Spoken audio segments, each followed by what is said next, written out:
विक्रम और बेताल कहानी 19। वह बालक क्यों हंसा। चित्रकूट नगर में एक राजा रहता था। एक दिन वह शिकार खेलने जंगल में गया। घूमते घूमते वह रास्ता भूल गया और अकेला रह गया। थक कर वह एक पेड़ की छाया में लेटा कि उसे एक ऋषिकन्या दिखाई दी। उसे देखकर राजा उस पर मोहित हो गया। थोड़ी देर में ऋषि स्वयं आ गए। ऋषि ने पूछा, तुम यहाँ कैसे आए हो? राजा ने कहा, मैं शिकार खेलने आया हूँ। ऋषि बोले, बेटा, तुम क्यों जीवों को मारकर पाप कमाते हो? राजा ने वादा किया कि मैं अब कभी शिकार नहीं खेलूंगा। खुश होकर ऋषि ने कहा, तुम्हें जो मांगना हो मांग लो।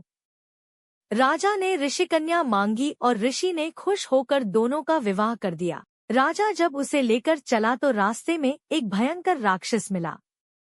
बोला, मैं तुम्हारी रानी को खाऊंगा। अगर चाहते हो कि वह बच जाए तो 7 दिन के भीतर एक ऐसे ब्राह्मण पुत्र का बलिदान करो जो अपनी इच्छा से अपने को दे और उसके माता पिता उसे मारते समय उसके हाथ पैर पकड़े। डर के मारे राजा ने उसकी बात मान ली। वह अपने नगर को लौटा और अपने दीवान को सब हाल कह सुनाया। दीवान ने कहा, आप परेशान न हो, मैं उपाय करता हूँ। इसके बाद दीवान ने 7 बरस के बालक की सोने की मूर्ति बनवाई और उसे कीमती गहने पहनाकर नगरनगर और गांव-गांव घुमवाया। यह कहलवा दिया कि जो कोई 7 बरस का ब्राह्मण का बालक अपने को बलिदान के लिए देगा और बलिदान के समय उसके माँ बाप उसके हाथ पैर पकड़ेंगे, उसी को यह मूर्ति और 100 गांव मिलेंगे। यह खबर सुनकर एक ब्राह्मण बालक राजी हो गया। उसने माँ बाप से कहा, आपको बहुत से पुत्र मिल जाएंगे। मेरे शरीर से राजा की भलाई होगी और आपकी गरीबी मिट जाएगी। माँ बाप ने मना किया, पर बालक ने हट करके उन्हें राजी कर लिया। माँ बाप बालक को लेकर राजा के पास गए। राजा उन्हें लेकर राक्षस के पास गया। राक्षस के सामने माँ बाप ने बालक के हाथ पैर पकड़े और राजा उसे तलवार से मारने को हुआ। उसी समय बालक बड़े जोर से हंस पड़ा। इतना कहकर बेताल बोला, हे राजन, यह बताओ कि वह बालक क्यों हंसा।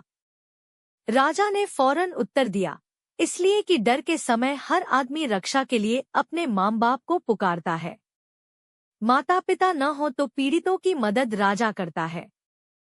राजा न कर सके तो आदमी देवता को याद करता है। पर यहाँ तो कोई भी बालक के साथ न था। माँ बाप हाथ पकड़े हुए थे। राजा तलवार लिए खड़ा था और राक्षस भक्षक हो रहा था। ब्राह्मण का लड़का परोपकार के लिए अपना शरीर दे रहा था। इसी हर्ष से और अचरज से वह हंसा। इतना सुनकर बेताल अंतर्धान हो गया और राजा लौटकर फिर उसे ले आया। रास्ते में बेताल ने फिर कहानी शुरू कर दी।